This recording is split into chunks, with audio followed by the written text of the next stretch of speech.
Hey, what's up you guys? I'm Clever Little Imp. Welcome back to Beacon Pines. That's the name of the game. I didn't forget, you forgot.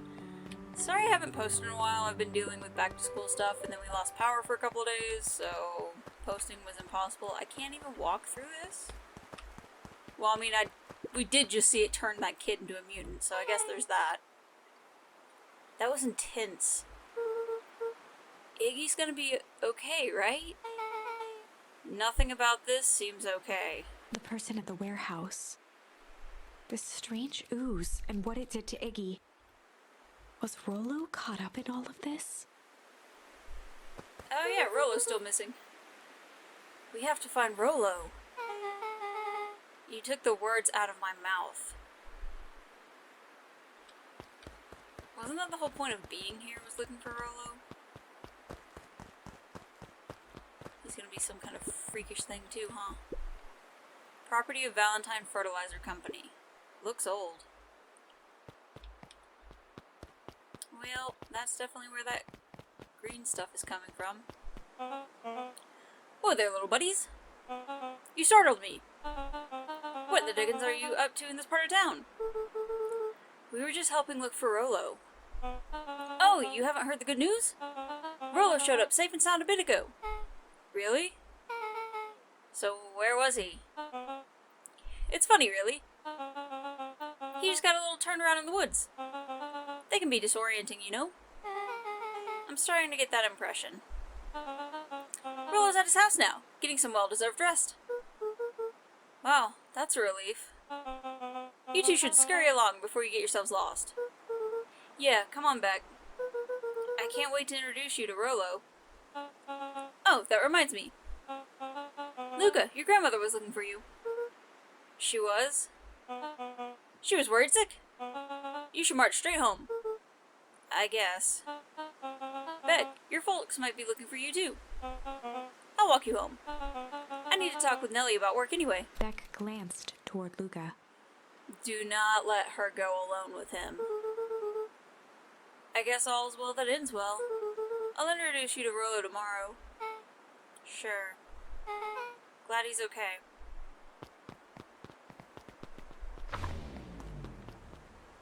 Rolo was safe.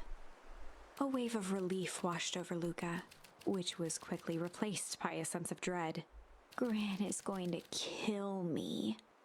If he hurried, he might just make it home before sundown. Chapter 4. Our harvest awaits.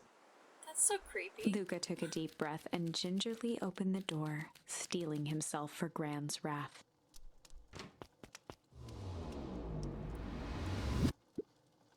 Gran? I'm home. Everything's fine. Gran? Do not let her go alone. Guarantee you she is not here. Guarantee you Rolo's not home either. I mean, I'm sure she's out back, but I might as well check everything. Gran? I know I wasn't supposed to go anywhere. I was just helping look for Rolo.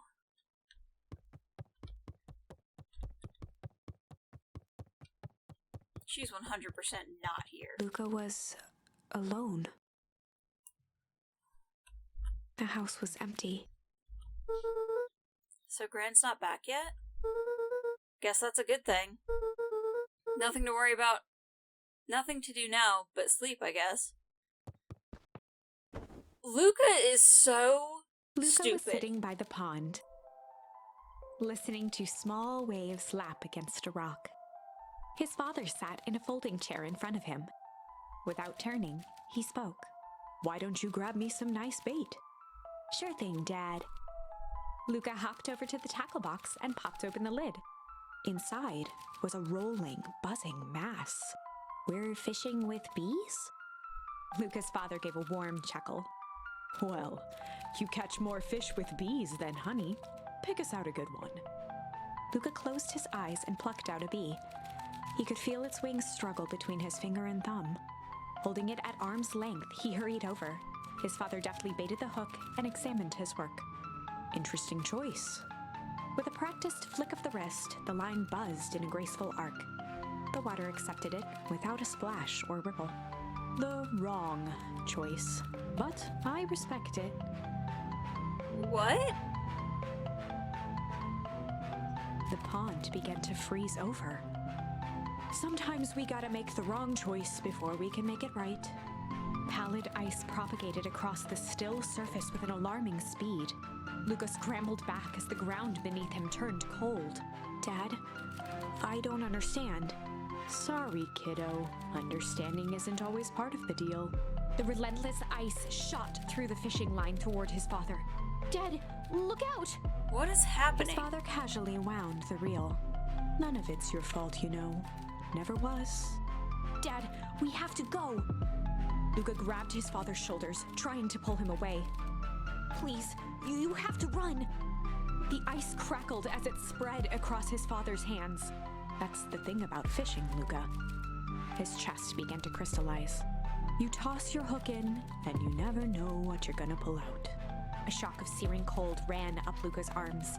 He gave one last desperate tug. The chair tipped backwards in a single frozen mass. Luka tried to stop the momentum, but it was too late. He watched the icy form of his father slam into the hard ground, shattering into 1,000 pieces that crowded around his feet. Dad, I don't understand. What does all this mean? The gentle rustle of leaves was the only reply. This boy needs therapy. Like, lots of therapy. Luka's eyes struggled to focus on the walkie-talkie. Rolo?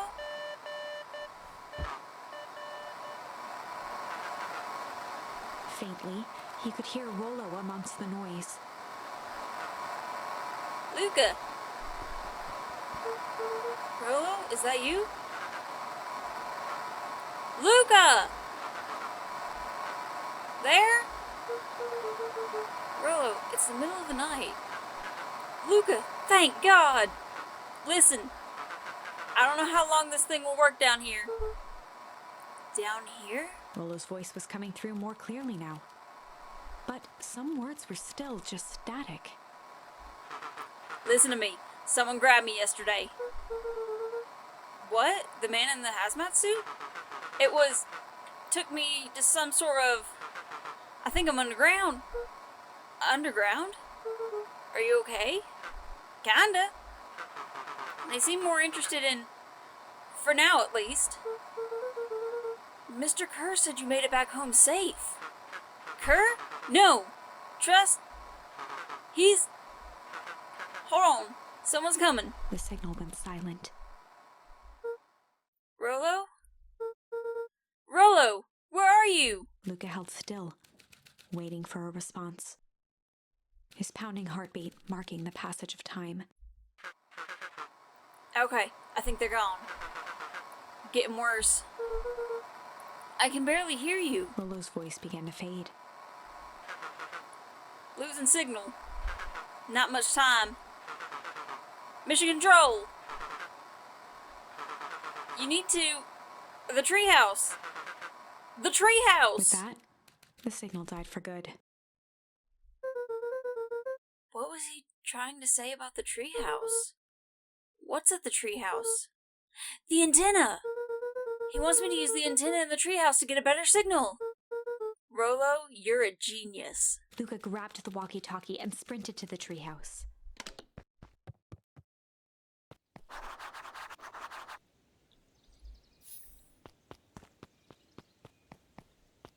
Luka heard a group of footsteps approaching. He dashed behind the bushes to avoid being spotted.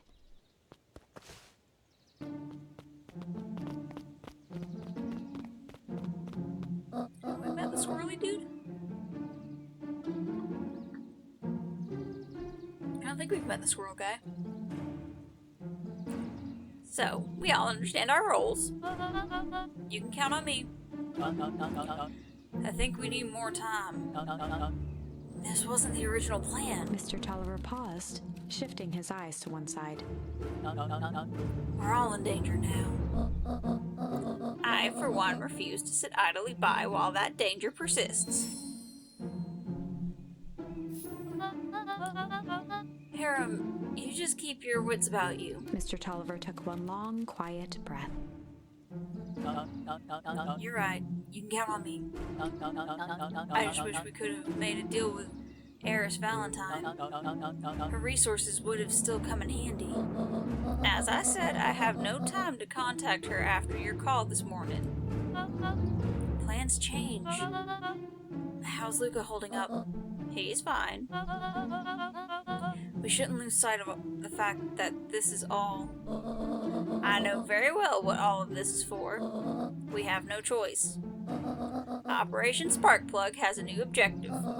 Are we in agreement? The three shared a determined look. Good. We'll reconvene after the festival. Why is every grandma in every game I play shady?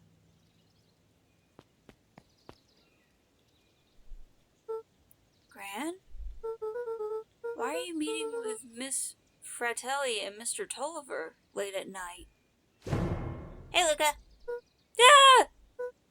Dawn, you scared me. How long have you been there? Oh, just a few minutes.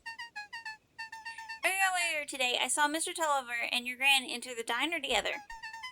When my shift at the newsstand was over, they still hadn't left.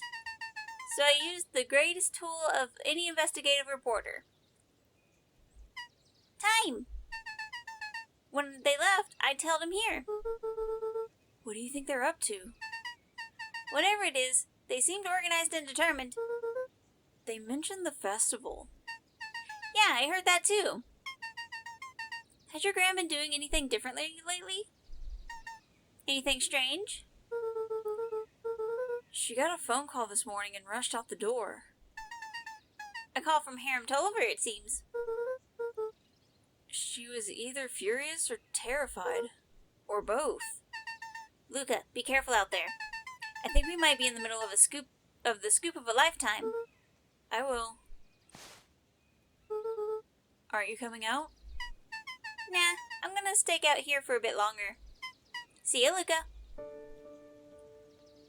Creepily fades back into the bushes. What are they doing out? I did it. I changed the sign. Splendid. Did anyone see you? I don't believe so. You were right. It was simple enough to just rearrange the letters.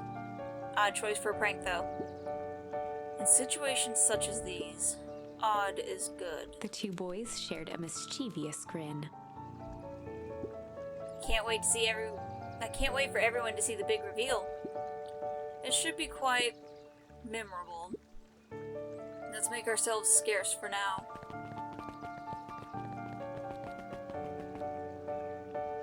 Why is everybody being sketchy in the middle of the night? I mean, to be fair, I guess it's the best time to be sketchy, but, you know. Has that light always been on? They just automatically, or are they always plugged in?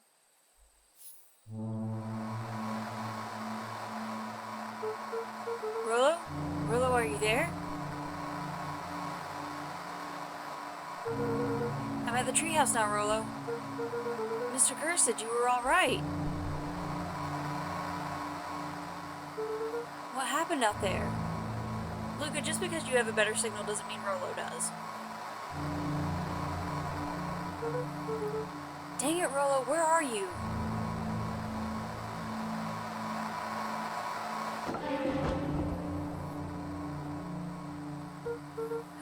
Who's there?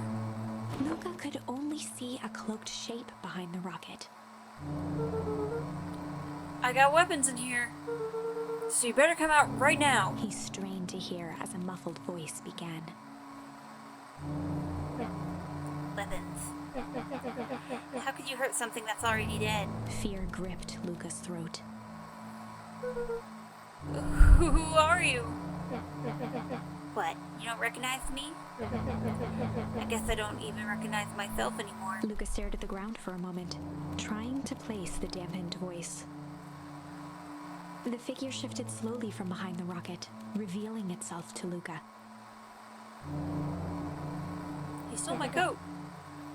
I'm a monster. And now they hunt me like the beast I am. Iggy. Luka reached over empathetically. Iggy's tone jolted to dejected anger. Don't touch me! This is all your fault. Luka slumped to the ground, overwhelmed by guilt. I'm so sorry. I didn't mean to. I lost control. So you couldn't control yourself for a second? And I get to be like this forever? There must be a way to fix this. Oh, you're gonna be my savior? Perfect little Luka saves the day with his positive attitude and power of friendship. None of this matters. There's no time. They're after me. They chased me all the way through the weepwood. I only came here to hide. Hide from who? Who's after you? Luka! Luka! Rolo? It's not safe, Luka! Rolo, where are you? The treehouse! I'm at the treehouse, Rolo. Where are you? No, Luka! The treehouse isn't safe! They said they were going to the treehouse! I was trying to tell you, stay away from the treehouse! Who said they're going to be at the treehouse? The Clipboards. What did I tell ya? Those perennial harvest wackadoos are after me. They've been chasing me, yelling questions at me. What sort of questions? They're saying the same stuff they always do, but it's different now. Less asking, more threatening. We're gonna figure this out, Iggy. Yeah, well, thanks. Hello? Is anyone present in this arboreal domicile? Crap, they found me. Luka, what's happening? Don't panic. You stay here and I'll see what they want. Oh, there's an army of them. Hello, Mr. Van Horten. We would love to hear your thoughts. Do you have time for an informal chat? We will be brief. Your time is valuable to us. Be down in just a second. Of course. We have a problem. Luka, you gotta get out of there! Who's out there? Is it them? Yeah, it's the Clipboards. A bunch of them. How many? Maybe all of them? And yeah, you were right. They were saying the same stuff, but with the creepy knob cranked to 10. Might young Iggy be present? We would love to hear his thoughts. Run! Iggy slumped to his knees. I don't know what to do. I'm just so tired. Luka, what do we do? Luka grabbed the walkie-talkie and headed for the window. Follow my lead. Luka and Iggy climbed up the back of the treehouse to its roof, where Rolo had constructed his MCDC, the Mission Control Defense Cannon. We actually have a weapon? From behind the crowd of clipboards, William Kerr strode forward, a warm smile on his face. Of course. Iggy, there you are. You gave all of us a heck of a scare. Go away. Just leave me alone. Oh, I'm sorry, Iggy, but no one can do... Like... What did my brain just... I'm tired. Don't worry, though. We're here to help. Help? Then why are you chasing me? Luka, can you talk some sense into your pal there? Just look at him. He's not well. What's wrong with him? What did that gunk do to him? Well, that's a pretty honkin' big question, Luka. All you need to know is that he's sick. He's real sick, Luka. And I just need you to let us up there and take care of him. You told me Rolo was okay, that he was back at his place resting. He is. Poor fella just got a little lost. That's a lie. That is a hurtful thing to say, Luka. I thought we were buddies. Why? Because he lets you ramble on like a wackadoo? Nobody likes you, you creep. Kerr's smile faltered. Why don't you pop down here so we can have a face-to-face? Yelling like this is gonna give us all a heck of a sore throat. And who wants that? Luka's grip tightened on the MCDC. What did you do to Rolo, you liar? Well, shucks, Luka. The only teeny tiny fib I told you was that he was at home. He is resting and he is perfectly safe. For now, at least. What happens to him next is up to you, Luka. Look around. You're in quite the pickle, and I'm the only person in the whole wide world who can help you. You can decide how this ends. Luka's mind raced. He was caught in a trap. What do you do when there's no hope? He wiped his cheeks with a sleeve. What are you gonna do, Luka?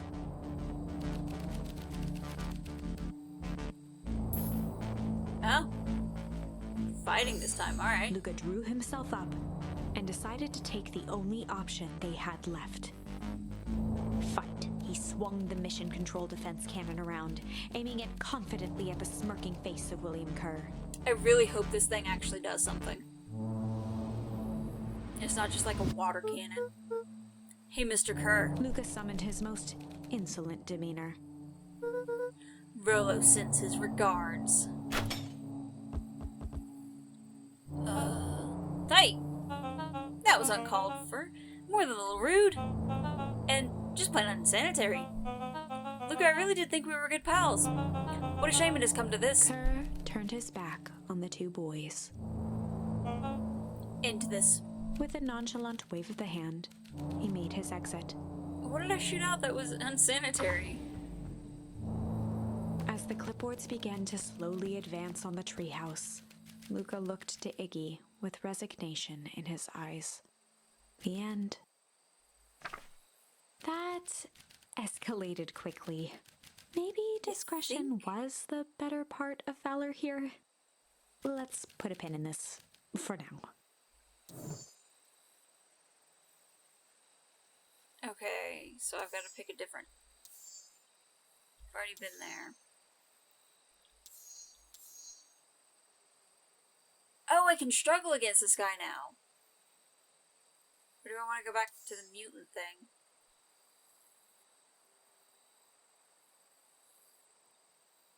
Let's see where we get if we go back to the mutant thing. Well, time to bust out the tickles. Hey Tish, want to see something cool? Yup. Check it. Beck lunged forward and began to tickle under Tish's arms.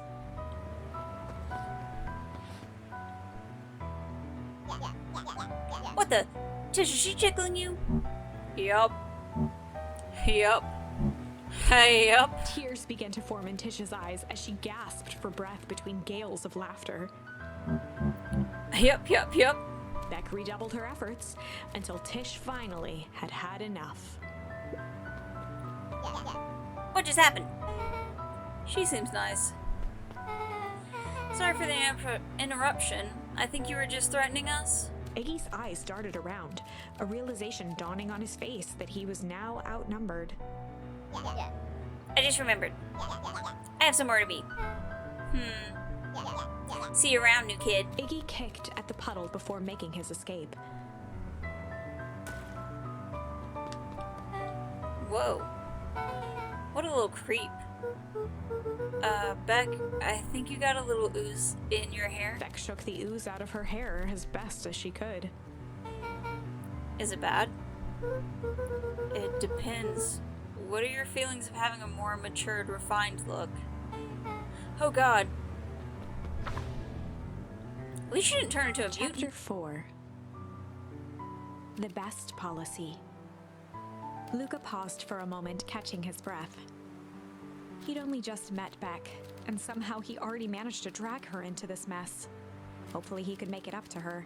But finding Rolo was his primary concern. Which we already know we're not gonna do. Luka! What the hell are you doing out here? And why did a kid with gray hair just run past us in a panic? Roxy and Fitz looked drained. It was clear they'd spent all day searching. That's Beck. I don't care who she is. What happened? We were just helping look for Rolo. Luka, I need you to start telling me the truth. Roxy's temper could often be dismissed as the impatience of an older sibling. But this was the most intense Luka had ever seen her. Her eyes were wild and unfocused, looking straight through Luka. We're running out of time. In a torrent of rambled words and tears, Luka broke down. Rolo and I weren't playing in Weepwood yesterday. We were investigating lights at the old Valentine warehouse. But someone was there in a strange suit. And we hid in a dumpster and had a heavy bag dropped on us. And I think it was a body. And so we ran, but we got split up. And I ran home. And it's all my fault. And now my best friend may never come back. Wow. Just wow. Roxy, still exhausted and angry, softened briefly as her eyes hunted the ground in thought. With a determined sigh, she looked up at Luka. It's not your fault, Luka. Rolo's gonna be okay, I promise. Roxy drew herself up. I'm gonna fix this. Luka, go home. But I want to help. This is too dangerous for a kid. I can't just sit around. I have to do something. Roxy tried to think of the safest place to send Luka. You go back to that little treehouse you two like to play in. Wait there in case Rolo shows up. Sound like a plan? Luka wiped his cheeks and gave a quick nod. You did the right thing telling me the truth. Now scoot. You really believe his story? What other option do we have? Things have been strange around here leading up to the festival. My dad has been acting weird lately. Well, weirder than normal. Looking into the puddle, Roxy rubbed her arms to warm up. Why is it so cold here? This place gives me the willies. Okay, well, there's that this time, I guess. Oh wait, I was gonna see what was on that other with a start. path. Whoa, don't sneak up on an old fellow like that. Sorry. Who were you talking to? What? Luka motioned to the phone booth. Oh no. I was just checking because I thought I heard it ring. But the dang thing never does, of course. Yeah, I've never seen anyone use it, really. The whole thing was a waste of money, if you ask me. Any word from Rolo yet? Not yet. Long time for a boy to lose his way. Rolo knows those woods too well to get lost. I suppose you're right. Silly boy's antics have this whole town worried sick. Antics? We all know Rolo likes to play his little pranks. You think this is a prank? What other possible explanation could there be? He's not playing a prank. He didn't get lost. Someone took him. I know it. How would you know that? Unless... Luka, is there something else you know? Mr. Nuncreed gently placed one of his substantial hands on Luka's shoulder. Dang it, boy. If there's something you know, something that could help find your friend, you need to tell folks. Luka peered up at Mr. Nuncreed. Kind eyes warmed a stern face. There was a deeper emotion hiding beneath it all. Yeah, I think he's in on it. It was subtle, but Luka could sense something eating away at him. It was a shame? Yeah, he's in on it. There was a shame lurking behind those eyes.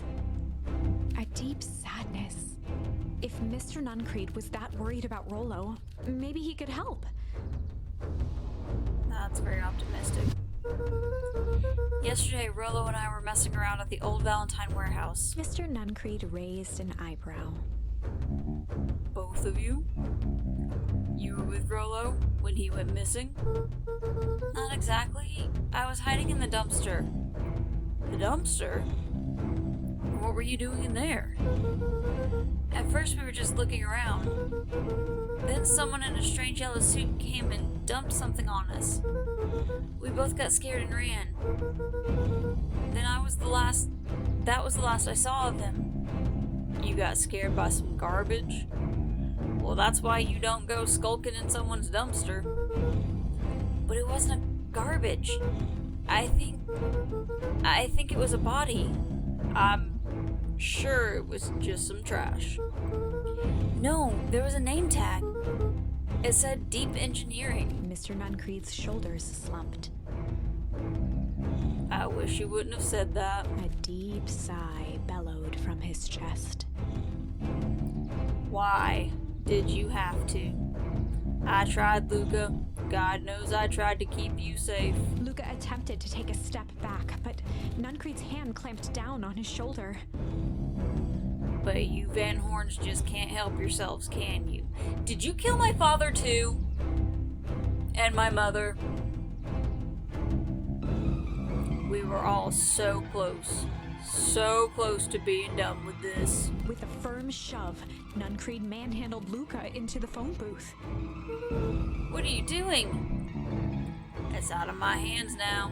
The door latched shut with a mechanical hiss.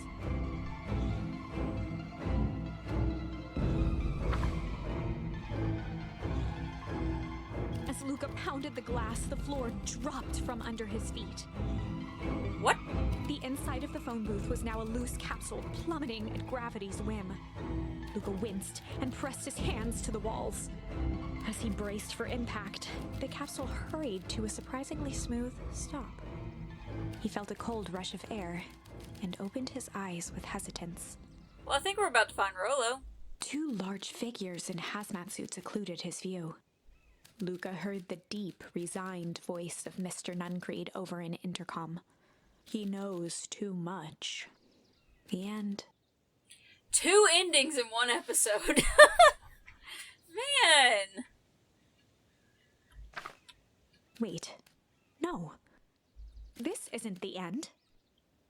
I know there's still much more. Somehow this went wrong. Okay, let's try something else. Windows to the soul. Huh. Alright, well we can go back here, I think. I don't think there's anything else. Yeah. So we have to go back here and do struggle instead. So this is a story about struggle now. This is a story about struggle. Luka could hear a machine humming somewhere nearby. He felt around wildly, searching for something, anything that could help. His hands found a hard object, maybe a tile? He yanked it free, lifting the cold stone. Let me go! Luka swung the tile as hard as he could at the shape that still held fast to his leg. He heard the crack of glass as the stone hit the assailant's mask. With a muffled yelp, the hand let go. Luka was free and scrambled to the door. He never looked back once on the long run home. Okay, so that was the one where we were at the fertilizer place without Rolo. Chapter 3. Everything's fine. Okay, sure. The next morning, it was quieter than usual at the breakfast table.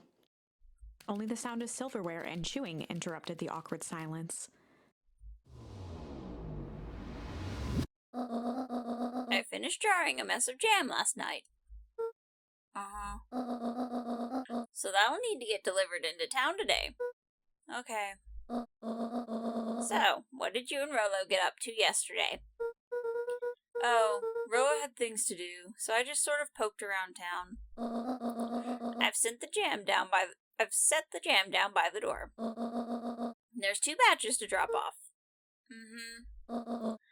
One for Mr. Tolliver at the Bag and Wag. Another for Miss Fratelli at the diner. Oh, and Mr. Nuncreed. He said he wanted some more. I suspected as much. Yes, he seems to have taken a particular interest in my jam. There's some extras in that basket for that enthusiastic gentleman.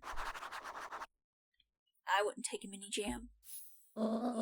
Just make sure Fratelli and Tolliver get the ones on top. No problem. Off with you now, while the day is still young. So she's definitely sneaking messages to these other two in these jars of jam. And did she mean those jars, or did she actually mean the front door?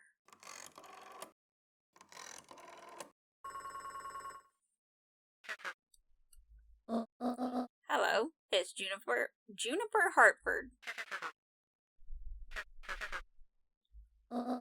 Before you hang up, just hear me out. I have a business proposition. Okay, so she's talking to Eris right now. The simple matter is, we both have the same problem that needs solving. Very well, we can meet tonight.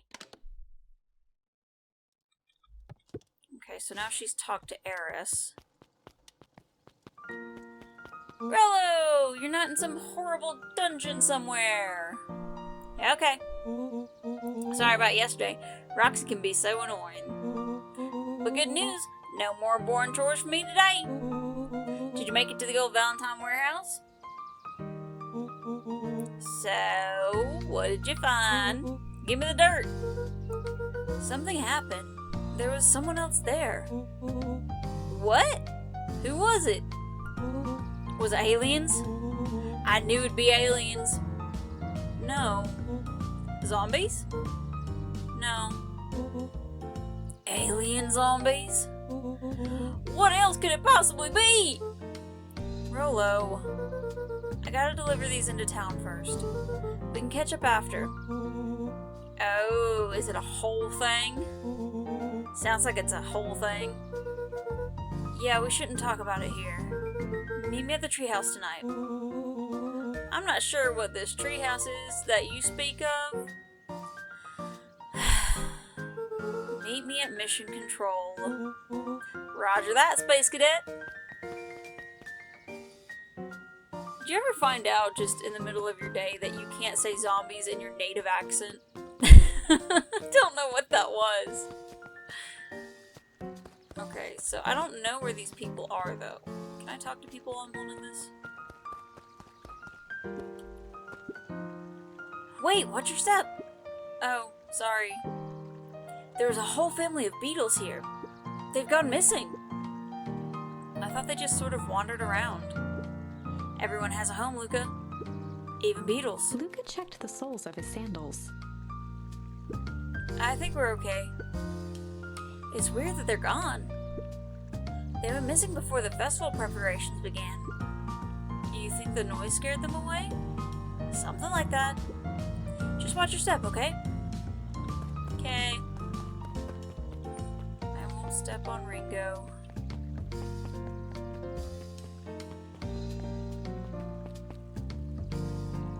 Who's that dude? I know one of them's Eris, but who's the other dude? Go to the diner first. Can I go in the diner? Or is this not the diner? It's gotta be the diner. I can't talk to you people. Oh, maybe that's just a cafe because there's coffee on it. Anger from the past, mistakes not yet made, and a glimmering hope for the future. He carried them all in equal parts everywhere he went. Oh heavens, what a burden to bear! She weirds me out. Mr. Wilder, I trust you have time to chat. Eris Valentine, oldest of Sharper Valentine's children, and heir to the Valentine fortune. Well, that's usually what heiress means. Had a way of making questions seem like demands. Certainly. Oh, is he the guy for the beacon? What seems to be the problem? Mr. Wilder had learned to assume that if he was hearing from Eris, it was because she had taken issue with something he had put in the paper. Of course. I couldn't help but notice. that the front page of this morning's paper was consumed with stories about the silly festival. Well, yes, that is the news of the day. But there was no mention of the museum, nor the foundation through which it was endowed. I'm sorry, Miss Valentine. My readers are more so interested in the town's future, rather than any one family in particular. There was a time, Mr. Wilder, when the goings-on of my family was the only thing this town cared about. Well, things change, madam. And you know changes are dangerous. If you finish that thought, I will make that monocle a permanent fixture of your anatomy. My apologies. Good day, Miss Valentine. Did I give you the impression this conversation was finished? Mr. Wilder averted his gaze and began to polish his monocle. Well, good day, Mr. Wilder. You don't get to say when we're done talking. I get to say we're done talking. We're done talking. That's literally what just happened. Okay, so this is the diner they meant. The other one is a cafe then. Hey, Dawn. Hiya, Luka. What's up? Dawn had dreams of becoming a big-time reporter. At night, she searched for the story that could be her big break. By day, she hawked papers at the newsstand. They got you on jam delivery, eh? Yup. Hey, Dawn. Have you noticed anything weird around town lately? What sort of weird things? Stuff going on at the old Valentine building? You might say I've heard some things. I'm working on a story about it right now. So what's going on? Can't say quite yet. Still need to follow up on a few leads. Keep me in the loop, okay? Sure thing. Have you seen the new kid around yet? New kid? Yeah, came in from the big city. Her parents both got jobs here. But get this, one of them is working for William Kerr in Perennial Harvest. The other is working for Heiress Valentine. And the Valentines represent Beacon Pine's past. Perennial Harvest has positioned itself as the town's future. Must make for some interesting dinner table conversations. I can imagine. Hi. Oh, you're the mayor. I'm trying to remember characters. If I could just be left alone, young Mr. Van Horten. Oh, sure. Sorry to bother you. It's just that Mr. Kerr has asked me to make the opening speech at the festival. Being mayor and all, you might expect me to be a charismatic speaker. The truth is, I'm terribly nervous. I really don't think I'm cut out for this sort of thing. Cut out for being mayor or for public speaking? Both, I suppose. But I never really chose any of this. It's more of a duty to my family. For our legacy. That sounds like a heavy burden. As for the festival, just speak from your heart. I'm sure it'll be great. I forgot he was a Valentine. Well, if it isn't my favorite little jam runner. Hey, Miss Fratelli. Look at you. She leaned forward and pinched Luka's cheek. You're all skin and bones. Is your gran not feeding you? She is. It's just, I understand. You know, I taught your mama how to cook back in the day. You may not even remember, but you and her used to help out at the diner.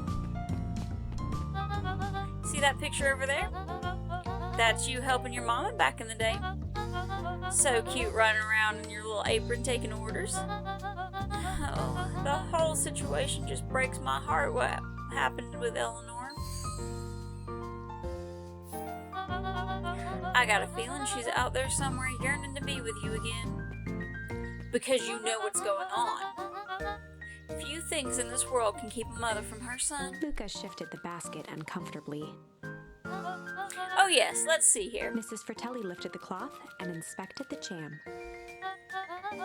And they even have my name on them. How thoughtful. She carefully lifted out her jars of jam. You tell your grand hello for me, Luka. Will do. Okay, now I gotta find the other dude. Luka squinted at the faded photo of him and his mom at the diner. Memories of that day came flooding back. Oh, flashback. Who's Slothman?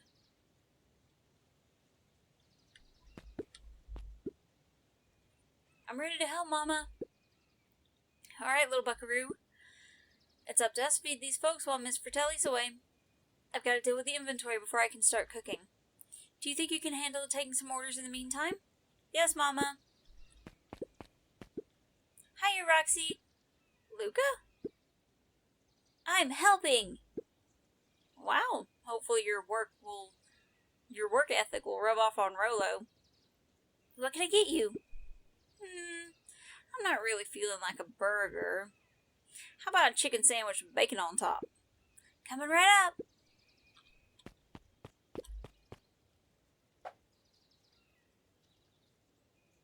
Oh, what?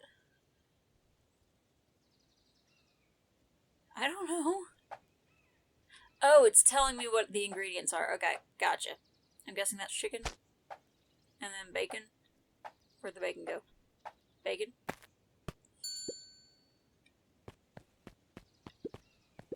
Here you go. I call it the Love Me Tenders. Nice.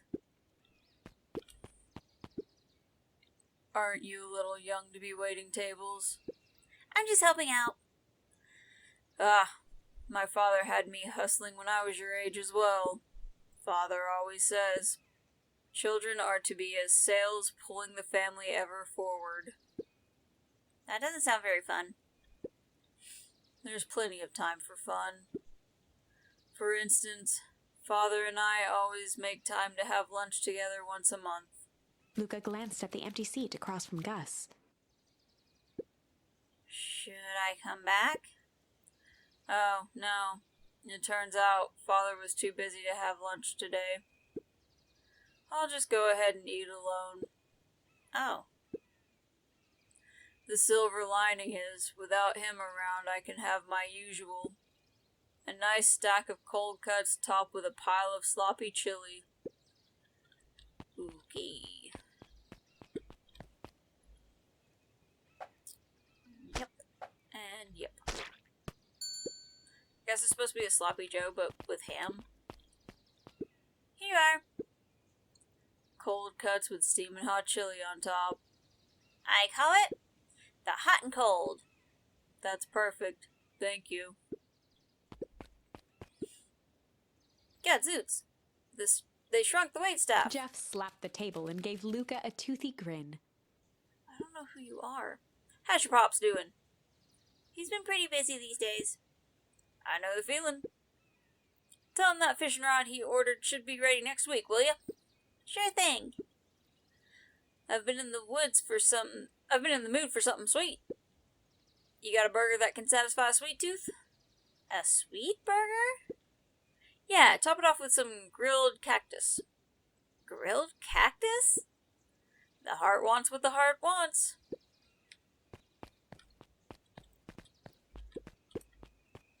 I mean, we do have candy.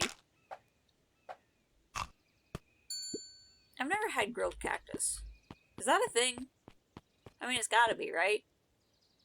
Here's your order. I call it the Sweet and Stabby. Ha! Now that's a burger with a bite. Looks like we're missing a few things. Why don't you run out and grab us some more ingredients? Okay, I'll be back. Oh, so this is gonna be like the fishing. Okay, so I can't do everybody's orders until I can't even talk to them. Got it. So wait, she's just always been pregnant? I mean, insert rabbit joke here, but you know what I mean. So where was the other guy, though? I don't know that we ever found him.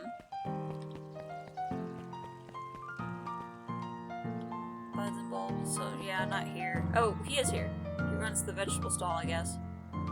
How do you keep the ice cream cold? We keep them on ice.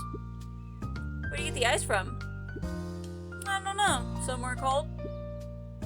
How do they keep somewhere cold? Look, Bird. Do you want some ice cream or not? No, I'm good. Alright. Huddled at his counter, Hiram Tolliver was meticulously shining apples. More accurately, Hiram Tolliver was meticulously shining one apple. Perfectionist. Hello? Huh? With a yelp, Mr. Tolliver fumbled the apple, flailing at the air as it fell. Oh, sorry. No bother. He leaned forward and lowered his voice. I see you have something for me. Yeah, Gran had some jam I'm supposed to give you. He leaned in a bit further. Jam? Yeah, these ones on top. She wrote your name on them. Mr. Tolliver leaned back, speaking loud enough for anyone to hear. Ah, yes! The jam! Thank you so much for delivering this jam to me! He reached forward and snapped up the jars of jam, giving Luka a little wink. How are you going to be part of a secret group with some secret operation happening and then do stuff like that? I shall put it on my shelves in post-haste. Okay, I should finish my deliveries. Of course. Of course. He leaned in for a final whisper. Of course. What is your deal, man? Get away from me.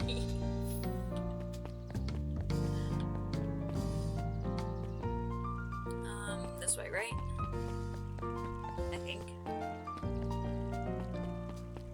That's the statue that I thought was by that lamppost right there, by the way. Jeff's hardware closed down about a year ago. The effects of the foul harvest stretched wide. When there are no crops in the field, tractors don't need fixing. Oh, that's why we haven't met him. Wonder if he moved away. Got some jam for you, Mr. Nuncreed. Luka, you seem chipper. Well, aside from being on delivery duty, it's a nice day. Mr. Nuncreed eyed Luka for a moment, then nodded in agreement. I suppose it is. So, do you want your jam? Oh, right! Usually Juniper drops those off herself. I guess she's busy today. Anyway, this is my last delivery for the day. Oh, in that case... Nuncreed snatched the basket from Luka. I'll hold on to the basket until next time I see your Gran. Dude.